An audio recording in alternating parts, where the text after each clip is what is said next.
consommé en Amérique du Nord et en Europe, la quantité d'antidépresseurs. Et quand je vois même le pays d'où je viens, le Congo, je n'ai jamais vu le nombre de fous augmenter, le nombre de gens troublés, jusqu'au niveau le plus haut de l'État. Je doute même qu'il y a des Normands qui conduisent ce pays-là. Vous voyez, les gens, ils ne voient pas. Et vous voyez les troubles à tous les niveaux.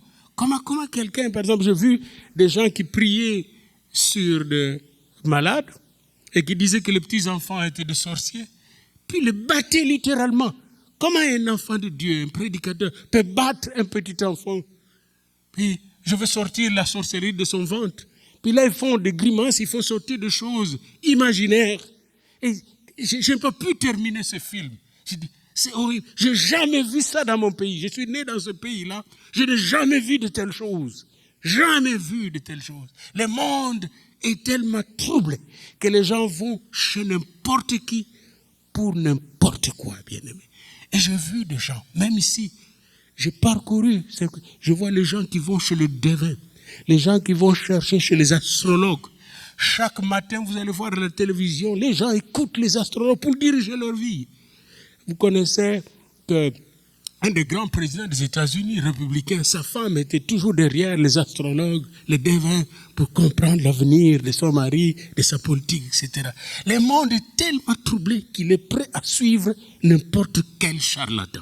Et Jésus savait que s'il abandonnait ses disciples comme ça, ils vont suivre n'importe quel courant. Il le savait. Alors, il leur dit que votre cœur ne se trouble point. Croyez en moi, à ma parole, croyez en Dieu, croyez en moi. Que votre cœur ne se trouble point. Mais pour que votre cœur ne se trouble point, croyez en Dieu. Les commencements de tout commencement, la fin de toute fin qui n'a pas de fin, le commencement de tout commencement qui n'a pas de commencement. Celui qui t'aime tel que tu es et qui ne t'abandonne pas. Comme j'ai dit aux gens, mais si ces gars étaient vraiment des sorciers et que vous avez vu cette sorcellerie, Dieu est plus fort que les sorciers. Comment se fait-il que Dieu ne les délivre? C'est vous peut-être qui êtes plus mauvais, bien-aimés. Parce que mon Dieu que je connais, il est plus puissant que la sorcellerie. Il est plus puissant que les démons. Il est plus puissant que Satan. Mon Dieu est amour et puissance. Il est grâce et il est gloire. Alléluia. Il ne tremble pas devant le mal, mon Dieu. Il va affronter le mal avec le bien. Il va affronter les ténèbres avec la lumière. Je n'ai jamais vu quelque part dans une chambre où il y a des ténèbres, puis on arrive à allumer la lampe et les ténèbres résistent encore. Avez-vous déjà vu ça? Jamais. Quand la lumière arrive, les ténèbres sortent. Alléluia. Ça, c'est le Dieu que j'adore. Et je pense aussi que c'est votre Dieu. Alléluia. Que votre cœur ne se trouble point.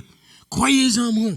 Quand il dit croyez en Dieu, croyez en moi, la première chose à laquelle vous devez penser, c'est croire en sa parole. Amen. Tout passera, mais sa parole ne passera pas. Il ne vous dit pas de croire en vos échecs et en vos expériences, même en vos succès. Il ne vous dit pas de croire en vos traditions et au passé. Il dit croyez en Dieu. C'est une personne, Dieu. Croyez en ce Dieu qui est aimant.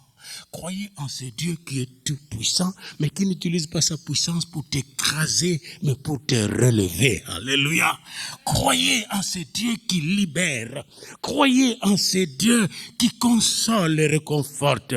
Croyez en ce Dieu qui donne l'espérance. C'est sa parole, parce que la foi vient de ce qu'on entend, hein? Ce qu'on entend de la parole de Dieu. Je cite Romains 10, verset 17.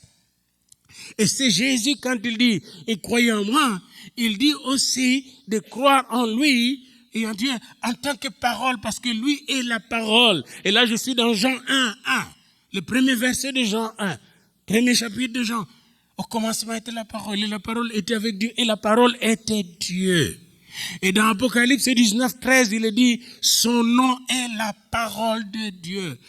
Que veut dire parole de Dieu devenue chair?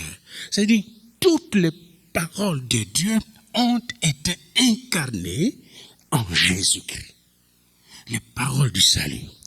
Et c'est ce que nous allons voir tout à l'heure. Croyez en ma parole inspirée. Croyez en ma parole qui donne la foi.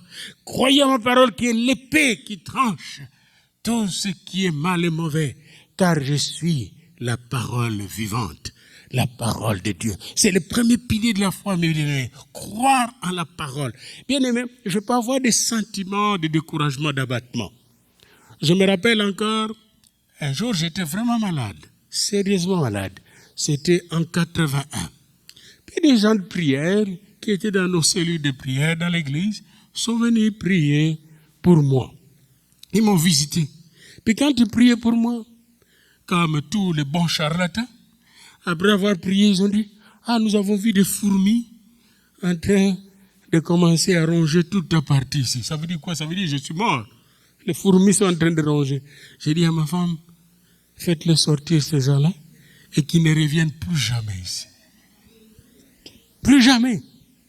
Eh bien, certains qui ont prié qui ont vu les fourmis sont déjà morts. Je suis encore vivant. Et cette année, j'ai 64 ans. Alléluia. Bien-aimé dans le Seigneur. Et je suis encore avec ma femme. Ce fourmi-là était pour ma vie éternelle. Il ne savait pas, je suis une fourmi. Je ne lâche pas. Je connais à servir mon Dieu. Bien-aimé, il faut faire attention même aux rêves de gens. Faites attention aux imaginations morbides de gens. Parce que même le diable peut intervenir dans les rêves et les imaginations, les émotions et les sentiments. C'est pourquoi Jésus n'a pas dit « croyez aux rêves ». Croyez aux imaginations. Il a dit, croyez en moi et en ma parole. Parce que ma parole est puissante et le fidèle. Jésus est la parole. Le premier pilier de la foi, c'est la parole de Dieu. Même les miracles viennent de la parole. Jésus ne nous dit pas de courir derrière le miracle, mais d'être dans la parole. Amen. Si vous demeurez dans ma parole et que ma parole demeure en vous, demandez ce que vous voudrez. Jean 15, verset 7. La parole de Dieu est une lampe à mes pieds, une lumière sur mon sentier. Psaume 119, verset 105. Restons dans cette parole parce que quand j'étais pécheur, alors pécheur pratiquant, lorsque j'ai reçu la parole, qu'est-ce que la parole a fait? Le sang de Jésus m'a purifié de tout péché. Alléluia! J'étais un colérique. Quand j'ai reçu la parole a pris toute la colère et m'a donné de devenir gentil, joyeux. Alléluia. La parole de Dieu, elle vient purifier même nos sentiments, nous donner la joie du Seigneur et nous avons besoin de cette parole. Voyez-vous, j'ai essayé quand je préparais hier mon bulletin de regarder un peu de l'internet si je veux trouver quelque chose sur la parole de Dieu. Alors j'ai trouvé toute la Bible bien exposée là et je crois que dans Genèse 14, la parole que nous trouvons là nous résume un peu toute la parole. En fait, on retrouve là Jésus comme la genèse de tout, le commencement de tout. Il est l'exode, il est le libérateur de tous. Il est le grand prêtre de Lévitique. Et je peux continuer jusqu'à arriver à l'Apocalypse. Il est la révélation pleine de Dieu, notre Père. C'est lui qui nous a révélé qui est Dieu. Dieu est amour. Amen. Car Dieu a tant aimé le monde. C'est Jésus qui a dit ça. Qu'il a donné son Fils unique. Afin que quiconque croit en lui ne périsse pas, mais qu'il ait la vie éternelle. Dieu est amour. Alléluia. Et dans son amour, il nous a purifié l'âme. Alors, vous avez dans toute cette parole, dans les 39 livres de l'Ancien Testament et les 27 livres et du Nouveau Testament, vous retrouvez Jésus, la parole de Dieu. Il est cette parole inspirée et inspirante. Cette parole qui libère. Cette parole qui réconcilie avec le Père et qui nous réconcilie avec nous-mêmes et entre nous. Et cette parole qui nous donne la voie qui mène à la vie éternelle. Alléluia. La parole de Christ. Bien-aimés. Les promesses de Christ. D'abord, la parole de Christ. Je vais vous prendre quelques paroles de Christ dans Jean 17, par exemple, il a dit, une parole a dit, je vous donne la paix, je vous donne ma paix.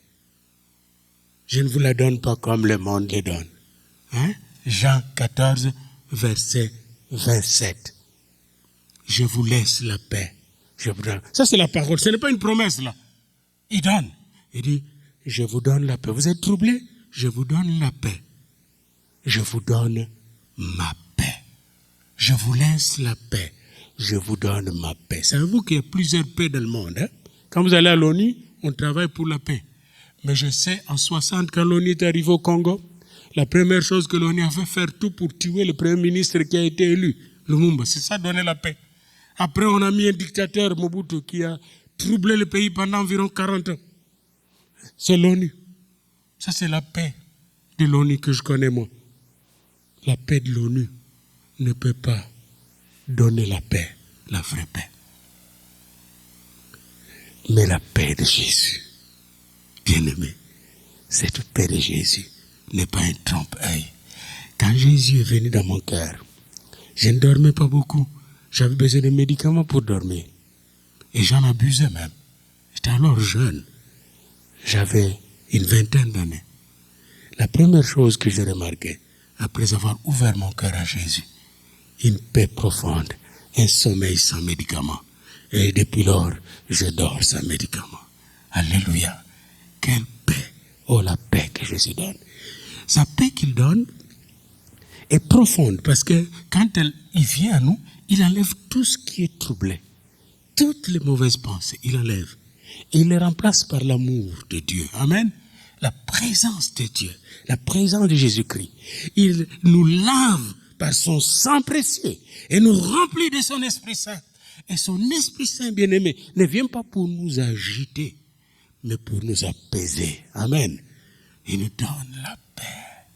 Oh, la paix que Jésus donne. Que votre cœur ne soit... Il reprend encore au verset 27. Je vous donne la paix. Je vous donne ma paix. Je ne vous donne pas comme le monde donne. Il savait que le monde romain à ce moment-là ne donnait pas la vraie paix. Parce qu'il y avait la Pax Romana, la paix romaine. Mais la paix romaine était la dictature de l'empereur romain. Si vous sortez de l'empire, on vient vous écraser. Mais la paix de Jésus. Savez-vous, aujourd'hui on a parlé même des athées. Pourquoi Dieu ne le tue pas? Il y a des athées, des gens qui lui ont dit comme Nietzsche, Dieu est mort. Mais Dieu l'a laissé vivre. Parce que Dieu n'est pas un tyran. Dieu vous laisse la liberté même de le régner. Il nous a donné même la liberté de tuer son fils. Et quand son fils était sur la croix, alors que l'homme faisait son chef-d'œuvre de haine, alors que l'homme était en train de le crucifier, son fils a parlé comme son père voulut qu'il parlât. Père, pardonne-leur, car ils ne savent pas ce qu'ils font. Oh, bien-aimé, ça c'est le Dieu que j'adore, qui pardonne même l'impardonnable pour lui donner la grâce d'entrer dans le ciel de son Père.